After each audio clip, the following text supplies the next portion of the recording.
और इस वीडियो में आपका स्वागत है। अब हम आज पढ़ेंगे इक्विपोटेंशियल सरफेस, बहुत important topic. JEE mains, BITSAT, West Bengal JEE और आंध्र प्रदेश और तेलंगाना के जितने भी एग्ज़ाम हैं सब में ये आएगा। आज मैंने जो क्वेश्चन लिया है वो सीबीएसई का क्वेश्चन है, लेकिन मैं आपको सीबीएसई के बियॉन्ड बहुत सारे इसके अंदर नए नए कॉन्सेप्ट भी बताऊंगा। बहुत ध्यान से इस वीडियो को देखें और इस वीडियो चैनल को सब्सक्राइब करें और लाइक करें। सबसे पहले क्वेश्चन पढ़ लेते हैं, क्योंकि सवाल समझ में आएगा तभी जवाब दे पाएंगे, तो क्वेश्चन को पढ़ना बहुत ज़रूरी होता है। Basic question, sketch the equipotential surface due to a charge distribution. तो चार्ज डिस्ट्रीब्यूशन क्या दे रखी है? Q1 plus Q2 is equal to 0। इसका क्या मतलब हुआ? ये एक डाइपोल का एग्जाम्पल है। दिस इज अ डाइपोल, क्योंकि डाइपोल में ही एक चार्ज पॉजिटिव और एक चार्ज नेगेटिव, उन दोनों का सम मैग्नीट्यूड सेम होता है, इज इक्वल टू 0। तो आप ये देख सकते हैं, this is the diagram for the अब इसको डायग्राम को समझना बहुत ज़्यादा ज़रूरी है। देखिए, जो पॉजिटिव चार्ज है उससे ये इलेक्ट्रिक फील्ड निकल रहा है, आप देख रहे हैं इलेक्ट्रिक फील्ड। और ये जो नेगेटिव चार्ज है इसके अंदर इलेक्ट्रिक फील्ड अंदर की तरफ आ रहा है, और ये इलेक्ट्रिक फील्ड पॉजिटिव से नेगेटिव की तरफ जा रहा है। और ये जो डॉटेड लाइंस हैं, these lines are equipotential surface. तो ये बनाई कैसे गई हैं? एक तो ऑब्वियसली एक्सपेरिमेंट करा जाता है, एक्सपेरिमेंटली बनाई जाती हैं तो भी बन जाती हैं। लेकिन थ्योरेटिकली हम कैसे बनाते हैं? सबसे पहली बात, जो भी इलेक्ट्रिक फील्ड लाइंस होती हैं, इक्विपोटेंशियल सरफेसेस या लाइंस, आइडिया सेम ही है लाइंस और सरफेसेस का, उनके परपेंडिकुलर होती हैं। तो अगर यहाँ पे ये इलेक्ट्रिक फील्ड है तो ये इक्विपोटेंशियल सरफेस यहाँ पे इसके राइट एंगल पे है। राइट, ये हर जगह पे राइट एंगल है, ये राइट एंगल है, ये इलेक्ट्रिक फील्ड लाइन है, और dot dot is the equipotential surface. Right, आपको समझ में आया? ये देखिए इक्विपोटेंशियल सरफेस बिल्कुल मिडिल पॉइंट पे है। Right, it's a straight line की तरह नजर आ रहा है आपको। Right, basically it's a surface. आपको तो लाइन नजर आ रहा है लेकिन इट्स अ सरफेस। तो अब समझते हैं कि ये एक तो परपेंडिकुलर होना चाहिए, इलेक्ट्रिक फील्ड और इक्विपोटेंशियल सरफेसेस को एक दूसरे के परपेंडिकुलर होना चाहिए। लेकिन अगर आप देखेंगे तो यहाँ पे जो पॉजिटिव चार्ज के पास इक्विपोटेंशियल सरफेसेस हैं, ये वाला सरफेस, ये वाला सरफेस, ये वाला सरफेस, फिर ये वाला सरफेस, इनके बीच में डिस्टेंस बढ़ रहा है। राइट, ये देखिए, ये डिस्टेंस डेल्टा एक्स है मान लीजिए। अगला डेल्टा एक्स देखिए, दो इक्विपोटेंशियल सरफेसेस के बीच में डिस्टेंस काफी बड़ा हो गया। तो ये क्या हो रहा है? अगर आप बात देखेंगे, जो चार्जेस होते हैं, मान लीजिए ये पॉजिटिव चार्ज है, जहां पे इलेक्ट्रिक फील्ड स्ट्रांग होता है, wherever electric field is strong, obviously charge के पास स्ट्रांग होता है, वहां पे इक्विपोटेंशियल लाइंस या surfaces, equipotential lines and surfaces are closely bound मने पास पास होती हैं। जितना ज्यादा इलेक्ट्रिक फील्ड, वो कैसे मालूम चलता है कि जो एक इक्विपोटेंशियल सरफेसेस हैं वो एक दूसरे के नजदीक हैं। ये वाले दो इलेक्ट्रोस्टैटिक, ये वाला और ये वाला, इनके बीच में मैंने आपको डिस्टेंस दिखाया, फिर अगले दो में दिखाया। जैसे जैसे इलेक्ट्रिक फील्ड वीक होता जाता है, distance between the equipotentials increases, बढ़ता जाता है डिस्टेंस। राइट, अब नेगेटिव साइड पे भी आप देख लीजिए, electric field is very strong close to the charge, लेकिन जो इक्विपोटेंशियल्स हैं उनके बीच में डिस्टेंस बढ़ता ही चला जा रहा है जैसे जैसे हम चार्ज से दूर होते जा रहे हैं। इलेक्ट्रिक फील्ड जो है, इलेक्ट्रिक फील्ड वीक होगा, उल्टा लिख रहा हूं मैं, इलेक्ट्रिक फील्ड वीक मतलब चार्ज से दूर, इलेक्ट्रिक फील्ड वीक का मतलब चार्ज से दूर। तो इक्विपोटेंशियल सरफेसेस या लाइंस, इनके बीच की जो दूरी होती है आपस में, it increases, the gap between the equipotential surfaces increases. तो जब आप बोर्ड के एग्जाम में इस क्वेश्चन को अटेम्प्ट करेंगे तो कुछ नहीं करना आपको, आपको सिर्फ इस बात का ध्यान रखना है कि सबसे पहले आप electric field due to a dipole बना लें। ये वाला डायग्राम तो सभी को आता है, ये this is positive charge, this is negative charge, और ये आपका इलेक्ट्रिक फील्ड हो गया ड्यू टू डाइपोल। पहले आप ये बना लें, राइट, ये सभी को आता है, राइट। और उसके बाद जब आप इक्विपोटेंशियल सरफेस बनाने लगे तो इक्विपोटेंशियल सरफेसेस लगभग स्फेरिकल हैं, एग्जैक्टली स्फेरिकल नहीं है, क्योंकि स्फेरिकल किस केस में होते हैं इक्विपोटेंशियल सरफेस, अगर एक पॉजिटिव चार्ज दे रखा हो उसके अराउंड बिल्कुल सिमेट्रिकल स्फेरिकल सरफेस या एक सर्कुलर लाइन होती है जो इक्विपोटेंशियल होती है। So this is spherical. लेकिन यहां पे आप देखेंगे तो ये सर्कल्स जो इक्विपोटेंशियल के हैं, ये वाले जो डॉट वाले सर्कल्स हैं, ये पूरे पूरे सर्कल नहीं है, ये थोड़े से दबे हुए हैं, राइट, ये सर्कल नहीं है, ये थोड़े से दबे हुए हैं। ये दबे क्यों हुए हैं? क्योंकि वहां पे इलेक्ट्रिक फील्ड यूनिफॉर्म नहीं है। जब हम बात करते हैं एक सिंगल चार्ज की तो सेम डिस्टेंस पे इलेक्ट्रिक फील्ड सेम होता है, लेकिन यहां पे इलेक्ट्रिक फील्ड सेम नहीं है क्योंकि दो चार्जेस की वजह से इलेक्ट्रिक फील्ड थोड़ा सा डिस्टर्ब हो जाता है, इसलिए इक्विपोटेंशियल सरफेसेस भी डिस्टर्ब हो जाते हैं और बिल्कुल सेंटर में नहीं बनते और थोड़े से पिचक जाते हैं। आप देखिए सेंटर में नहीं है, this is not at the centre of the equipotential surface, थोड़ा सा ये सर्कल डिस्टर्ब्ड हो रखा है। तो आपको याद रखना है कि जब भी आप इक्विपोटेंशियल सरफेस बनाएंगे पहले तो वो perpendicular to the electric field होगा, उसके बाद आप किस बात का ध्यान रखेंगे कि जो डिस्टेंस बिटवीन द इक्विपोटेंशियल है when they are close to the charge, जहां पे इलेक्ट्रिक फील्ड ज्यादा है वहां पे इक्विपोटेंशियल्स को पास पास बनाएंगे। जैसे जैसे आप दूर जाएंगे इलेक्ट्रिक फील्ड, क्योंकि ये वीक इलेक्ट्रिक फील्ड है, राइट, इधर देखिए लाइंस जो हैं खुल गई हैं, यहाँ पे नजदीक नजदीक लाइन है, दिस आर स्ट्रॉन्ग एरिया। अब ये देखिए ये वाला जो है, ये वाला एरिया, यहाँ भी देखिए distance between the two electric field lines is very high, और जो डिस्टेंस ज्यादा है तो इलेक्ट्रिक फील्ड वीक है। इलेक्ट्रिक फील्ड वीक का मतलब this distance has gone up between the two equipotential surfaces. तो उम्मीद करता हूं आपको जो हिंट मैंने दिए हैं किस तरह से आपको इक्विपोटेंशियल सरफेसेस के बारे में सोचना है, आपको ये समझ में आया। और बहुत इंपॉर्टेंट बात डाइपोल के अंदर आपको ध्यान रखना है कि जो डाइपोल के इक्विपोटेंशियल सरफेस जहां पे इलेक्ट्रिक फील्ड ज्यादा स्ट्रांग है, मान लीजिए इसकी बात करता हूं मैं, और इस डायग्राम में अगर मैं बात करूं तो इस डायग्राम में this is also for a dipole. देखिए जो अंदर वाले हैं ये माइनस, आपको दिख रहा होगा एक -70 volts, that is very inside, देखिए बिल्कुल अंदर जाके बना रखा है, राइट। जितना नजदीक नेगेटिव चार्ज के आप हैं उतने हाई आपका,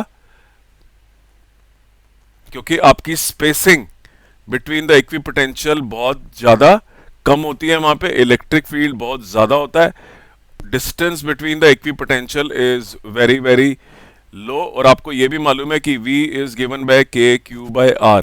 अगर आपका R छोटा है तो आपका पोटेंशियल बहुत बड़ा होगा, क्योंकि आप नेगेटिव चार्ज हैं इसलिए आपका नेगेटिव साइड में बहुत हाई है। तो जो equi potential surfaces near the negative part of a dipole, देखिए सारे नेगेटिव हैं, -70, -50, -30, दूर होते होते ये इन्फिनिटी पे जीरो की तरफ चला जाएगा। लेकिन आप इनके बीच में देखिए क्या फर्क है, -70 से -50 में जो आपने जंप मारी है वो 20 की मारी है, 50 से जो आपने जंप मारी है वो आपने 20 की मारी है। लेकिन 70 की जो इक्वी पोटेंशियल लाइन है और जो 50 की जो इक्वी पोटेंशियल लाइन है और उसके बाद जो 70 की इक्वी पोटेंशियल लाइन है, distance between the 50 and 30 is high. -50 और -30 के बीच में जो डिस्टेंस है इक्वी पोटेंशियल लाइन्स के बीच में, it is higher than the distance between -70 and -50। -70 और -50 की जो इक्वी पोटेंशियल लाइन है, डिफरेंस तो उनमें भी 20 वोल्ट्स का ही है, लेकिन the distance between the equipotential is very low and therefore the electric field is high. अभी उस पर भी हम मैथमेटिकली आएंगे, लेकिन आपको ये पता होना चाहिए कि डाइपोल के केस के अंदर जो इक्विपोटेंशियल सरफेसेस बनते हैं वो एक ही जगह पे जीरो है। आप देखिए बिल्कुल centre of the dipole the surface is zero because the potentials cancel each other. Equipotential surface is made up of electric potential which is a scalar. तो एक माइनस और एक पॉजिटिव दोनों बिल्कुल सेंटर में, ये जीरो पोटेंशियल की line है, यहाँ पे कोई पोटेंशियल नहीं है। माने अगर आप यहाँ पे एक वोल्ट मीटर कनेक्ट करेंगे और आप रीडिंग लेने की कोशिश करेंगे, ये आपका वोल्ट मीटर है, एक वायर आपने यहाँ पे रखी, दूसरी वायर आपने ग्राउंड करी, यहाँ पे आपकी कोई रीडिंग नहीं आएगी। उम्मीद करता हूँ आपको समझ में आ रहा है। लेकिन अगर आप यही वोल्ट मीटर उठा के इन लाइंस के ऊपर रखेंगे, इमेजिनरी बात कर रहा हूं मैं वोल्टेज के बारे में, तो आपको ये नजर आएगा कि सबसे अंदर close to the charge the electric potential is most negative when it is a negative charge. And similarly अगर आप पॉजिटिव चार्ज की बात करते हैं तो पॉजिटिव चार्ज के पास जो पोटेंशियल है पॉजिटिव वो हाईएस्ट है क्लोज टू द चार्ज। देखिए यहां भी 70 टू 50, 50 टू 30, तो आप जंप तो डेल्टा वी का सेम मान रहे हैं, लेकिन जब आप 70 टू 50 जाते हैं, राइट, आपका distance between those two lines is less. ये मान लीजिए अब 70 टू 50, ये 70 है, ये 50 है, लेकिन 30 तक जब आप जाएंगे then the distance goes up. This distance from 50 to 30 goes up. अब इलेक्ट्रिक फील्ड एक्चुअली दिया जाता है delta V by delta X. Sign को मैं अभी इग्नोर कर रहा हूं, मैग्नीट्यूड ले रहा हूं। अगर मेरा डेल्टा वी सेम है, 20 वोल्ट्स है, दो इधर भी 20 वोल्ट्स है, इधर भी 20 वोल्ट्स है, लेकिन डेल्टा एक्स, ये वाला डेल्टा एक्स, ये छोटा है और ये बड़ा है। जहां भी बड़ा डेल्टा एक्स होगा for the same delta we, वहां इलेक्ट्रिक फील्ड गिर जाएगा। उम्मीद करता हूं ये भी आपको समझ में आ रहा है। तो कई बार क्वेश्चन के अंदर ये सिर्फ इक्विपोटेंशियल सरफेस का जो डिस्ट्रीब्यूशन है वो ड्रॉ करना नहीं आ सकता, आपको न्यूमेरिकल भी पूछा जा सकता है। आपके दिमाग में क्लैरिटी होनी चाहिए कि ड्यू टू अ डाइपोल जो इलेक्ट्रिक पोटेंशियल है on negative side and the positive side and at the centre which is zero, किस तरह से डिस्ट्रीब्यूटेड है, ये क्लैरिटी दिमाग में लेके जाएंगे। मैंने आपको पहले ही बता दिया था कि मैं स्टार्ट सीबीएसई के कॉन्सेप्ट से करूंगा, लेकिन उसको मैं हायर ऑर्डर थिंकिंग पे ले जाऊंगा, जिससे आपको इस प्रॉब्लम को सॉल्व करने में किसी भी टाइप की प्रॉब्लम आएगी आप सॉल्व कर लेंगे, आपका एक थिंकिंग प्रोसेस डेवलप होगा। आगे बढ़ते हैं। Two identical positive charges. अब देखिए टू आइडेंटिकल पॉजिटिव चार्जेस का इक्विपोटेंशियल, सेम रूल, जहां जहां ये ब्लू रंग की आपको नजर आ रही है इक्विपोटेंशियल और रेड रंग की आपको नजर आ रही है electric field, these are at right angles to each other.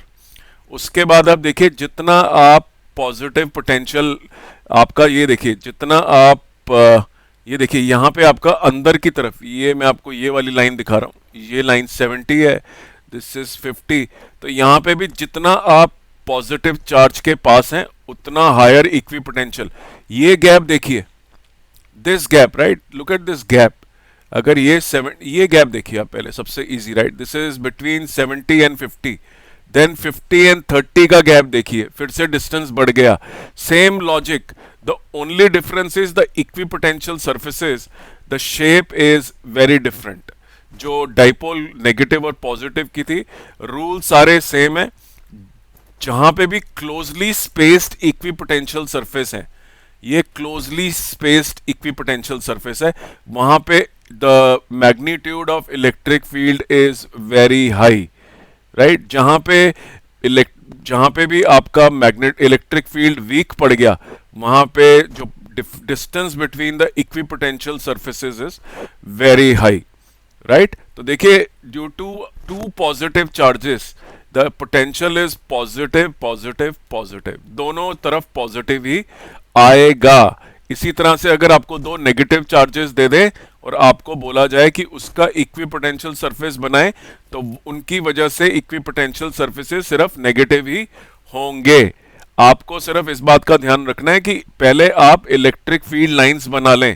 अगर आपकी इलेक्ट्रिक फील्ड लाइंस आपको दो पॉजिटिव की बनाने आती हैं कि दे रिपेल ईच अदर, और ये क्योंकि इलेक्ट्रिक फील्ड में आपने पहले पढ़ ही रखा होता है, ये आपको डायग्राम अगर आता है तो उसके बाद सिर्फ आपको डायग्राम कंप्लीट करने के बाद ये शेप जो बनानी है, जो बाहर की शेप है, it basically is perpendicular everywhere, ये परपेंडिकुलर है। तो अगर आपने ये शेप बना रखी है इलेक्ट्रिक फील्ड की, उसके बाद सिर्फ आपको ये सरफेस ही बनाने पड़ते हैं। उम्मीद करता हूं ये भी आपको समझने में आसानी हो रही है। आगे बढ़ते हैं और अगला क्वेश्चन देखते हैं। थ्योरेटिकल क्वेश्चन है, टिपिकल सीबीएसई क्वेश्चन, बट यही कॉन्सेप्ट है। अगर हम बात करें तीन important characteristic of equipotential surface, अगर हमें तीन कैरेक्टरिस्टिक आते हैं तो हम जेई मेंस, हम नीट, हम बिटसेट, हम किसी भी एग्जाम का, वेस्ट बंगाल जेई और जो आंध्र प्रदेश के अंदर एंट्रेंस एग्जामिनेशन होता है, उस सबके क्वेश्चन बहुत इजीली सॉल्व कर सकते हैं। तो characteristic is basically the concept जिसको हमें समझना होगा। आइए इसको समझते हैं। What are the three characteristic? An equipotential surface is an imaginary surface on which every point has one and the same value of the electric potential। मान लीजिए मैंने ये एक सरफेस बनाया, राइट। अगर ये इक्विपोटेंशियल सरफेस है तो यहाँ पे हर पॉइंट के ऊपर मान लीजिए मैंने इसको 10 वोल्ट का सरफेस बनाया। अगर ये चार्ज यहाँ पे है, ये चार्ज हर जगह पे 10 वोल्ट, तो मतलब अगर मेरे पास एक वोल्ट मीटर है और वोल्ट मीटर की एक तार मैं इस सरफेस के ऊपर रख दूं, दूसरी मैं ग्राउंड कर दूं, तो मैं इस तार को जहां जहां पे भी रखूंगा मेरे पास रीडिंग 10 वोल्ट की आएगी। तो यहां हमेशा 10 वोल्ट लिखा आएगा। So every point on the equipotential surface is at the same potential. An equipotential surface is everywhere perpendicular to the electric field that it characterises. जो भी अगर ये इलेक्ट्रिक पोटेंशियल सरफेस है, then the electric field has to be perpendicular to this particular equipotential surface। ये भी बहुत ज़्यादा ज़रूरी पॉइंट है। इसके अंदर अगर मैं आपको एक एग्जांपल दूं तो ये लाइन है, इसके अंदर एक चार्ज है, ये 10 वोल्ट है, और ये अगर चार्ज मैं चाहूं और मैं बोलता हूं कि electric field is not perpendicular, तो एक तरह से प्रूफ की बात कर रहा हूं मैं। मान लीजिए electric field is in this direction, तो इलेक्ट्रिक फील्ड के दो आपको कंपोनेंट आप बना सकते हैं। एक कंपोनेंट ये बना सकते हैं, दूसरा कंपोनेंट ये बना सकते हैं। अगर ये वाला कंपोनेंट की मैं बात करूं, मान लीजिए एंगल थीटा है, तो this is E cos theta and this is E sine theta. E cos theta इस चार्ज को धक्का देगा और हिलाएगा, लेकिन हमें मालूम है कि ये इक्विपोटेंशियल लाइन है। अगर ई कॉस थीटा Q के ऊपर फोर्स लगाएगा तो इसे हिला सकता है, लेकिन हमें मालूम है ये हिलेगा ही नहीं, क्योंकि it is at the equipotential surface. No work is possible on the equipotential. इस पे कहीं भी चले जाएं तो जो वर्क डन है Q into V2 minus V1 is equal to Q into 0 is equal to 0। तो इस ये पॉसिबल ही नहीं है कि इलेक्ट्रिक फील्ड का कोई कंपोनेंट बन पाए, क्योंकि इलेक्ट्रिक फील्ड का अगर कंपोनेंट बनेगा तो इलेक्ट्रिक फील्ड फिर ये चलेगा और वर्क डन होगा, जो एक इक्विपोटेंशियल लाइन पे पॉसिबल ही नहीं है। यू कैन नॉट डू, मान लीजिए ये इलेक्ट्रिक फील्ड है तो इसके ऊपर फोर्स कितनी हो जाएगी, E cos theta into Q, और ये डिस्टेंस होगा इसके ऊपर, right, it may move by D X, then the work done will be equal to E cos theta into Q into D X. लेकिन हमें मालूम है ये इक्विपोटेंशियल लाइन है, work has to be zero, therefore having an E cos theta is not possible, and therefore the electric field is cannot be at an angle with the equipotential surface, it always has to be at perpendicular angle. उम्मीद करता हूं ये वाला point भी आपको समझ में आया। ये प्रूफ भी आ सकता है कि prove that the electric field is perpendicular to the equipotential surfaces. तो ये एक प्रूफ था इस टाइप का। तीसरे पॉइंट की बात करते हैं। The work done by the electric field on a particle when it is move from one point on an equipotential, यही मैंने आपको बोला, अगर ये इलेक्ट्रिक फील्ड जो है ये कोई काम नहीं करता, दिस इलेक्ट्रिक फील्ड, क्योंकि इलेक्ट्रिक फील्ड का कोई कंपोनेंट इक्विपोटेंशियल के अलोंग होता ही नहीं, हमेशा परपेंडिकुलर होता है। तो परपेंडिकुलर होने की वजह से it does no work, equipotential पे it is not possible to do any work. ये तीन कैरेक्टरिस्टिक्स आपको बहुत अच्छी तरह से समझ में आनी चाहिए। आप देखेंगे कि कैरेक्टरिस्टिक्स के अंदर इलेक्ट्रिक फील्ड भी बहुत जगह मेंशन्ड है। इलेक्ट्रिक फील्ड, इसको मेमोराइज करके जाइए, ये आपके मेन कॉन्सेप्ट्स हैं pertaining to equipotential and electric field. आगे बढ़ते हैं। अगला क्वेश्चन थोड़ा सा मैथमेटिकल है। इलेक्ट्रिक पोटेंशियल एक रीजन में x के साथ दिया गया है, Vx इज इक्वल टू, तो सवाल क्या है, is the electric field in the given region uniform. Uniform का क्या मतलब होता है, इस तरह से अगर इलेक्ट्रिक फील्ड होता है तो वो यूनिफॉर्म होगा, right, this is a uniform electric field. तो मैं बात करता हूं Vx is equal to 5 plus 4x square. अभी मैं मैग्नीट्यूड पे फोकस करता हूं। आपको मालूम है electric field is given by the magnitude of gradient of potential, magnitude of gradient of potential. Gradient का क्या मतलब होता है, एक ऐसा चेंज जो डिस्टेंस की वजह से हो। तो dv by dx is equal to 0 plus 8x। अब इलेक्ट्रिक फील्ड जो है x पे डिपेंडेंट है, न्यूटन पर कूलम, तो यूनिफॉर्म तो बिल्कुल भी नहीं हुआ, स्ट्रेट लाइन आ रही है। बल्कि आप देखिए, अगर मैं इलेक्ट्रिक फील्ड को यहां रखूं और x को यहां रखूं, it's a straight line origin से, right, y is equal to mx, straight line बन गई। It is not a uniform electric field. जैसे जैसे डिस्टेंस बढ़ेगा वैसे वैसे इलेक्ट्रिक फील्ड भी बढ़ेगा या चेंज होगा। मैंने अभी electric field always moves from positive charge higher potential to lower potential, तो डायरेक्शन तो हमें कोई प्रॉब्लम ही नहीं है। जैसे मैंने इलेक्ट्रिक फील्ड बनाया है, यहाँ पे हायर पोटेंशियल है, यहाँ पे लोअर पोटेंशियल है। नेगेटिव साइन जो आप देखेंगे बुक्स के अंदर लिखा हुआ है कि E is equal to minus dv by dx, सिर्फ यही दर्शाने के लिए दिया होता है कि the electric field is from higher potential to negative potential, that's all. तो यूनिफॉर्म नहीं है, आंसर इज नो। अब वो बोलता है कि find the magnitude and direction of the force experience by a charge placed at x is equal to -1। अब देखिए आपका इलेक्ट्रिक फील्ड, इसको मैं थोड़ा सा क्लियरली लिख देता हूं। मेरा इलेक्ट्रिक फील्ड आया था 8x न्यूटन पर कूलम। मुझे फोर्स निकालनी है जो नॉर्मली होती है Q मल्टीप्लाई बाय E, और मेरा जो चार्ज है, अगर मैं बात करूं, my charge is how much, 1 coulomb and it is placed at -1। तो मेरा इलेक्ट्रिक फील्ड कितना हो गया, इक्वल टू, मैग्नीट्यूड की बात कर रहा हूं मैं अभी, 8 into -1 is equal to -8 newton per coulomb. और मेरा जो Q है मुझे मालूम है, तो force is given by -8 multiply by 1 is equal to -8 newtons. This is the force. अगर उसने हमसे पूछा है कि what is the direction of the force experience. तो देखिए उसको किस तरह से हमें सोचना है, क्योंकि मैंने अभी तक जो नेगेटिव साइन की डिस्कशन है उसको मैंने अभी फॉलो नहीं करा। मान लीजिए आपका ये एक इक्विपोटेंशियल सरफेस है, this is your potential line, और ये या आपका इलेक्ट्रिक फील्ड है जो वेरी कर रहा है from lower higher to lower, right, as the x is changing. तो अगर आपका इलेक्ट्रिक फील्ड 8x है, जिसको बहुत सारे लोग माइनस dv/dx लिखते हैं, तो अगर इसको माइनस dv/dx लिखूं तो it is basically -8x, right, -8x, and this is minus, then this becomes 8, and the force becomes 8 newton, right. So electric field जो मेरा है इट इज +8, विच मीन्स मेरा इलेक्ट्रिक फील्ड जो है वो एक पॉजिटिव चार्ज जैसी चीज से है, और अवे है, यूनिफॉर्म नहीं है। देखिए पॉजिटिव चार्ज का भी जो इलेक्ट्रिक फील्ड है वो तो it is proportional to 1/r², लेकिन इस केस के अंदर जो पोटेंशियल आ रहा है, सॉरी, जो इलेक्ट्रिक फील्ड आ रहा है, it is proportional to x। This is the only difference, right, but it is coming out to be +8 newton per coulomb, and the charge is also positive, and therefore the force is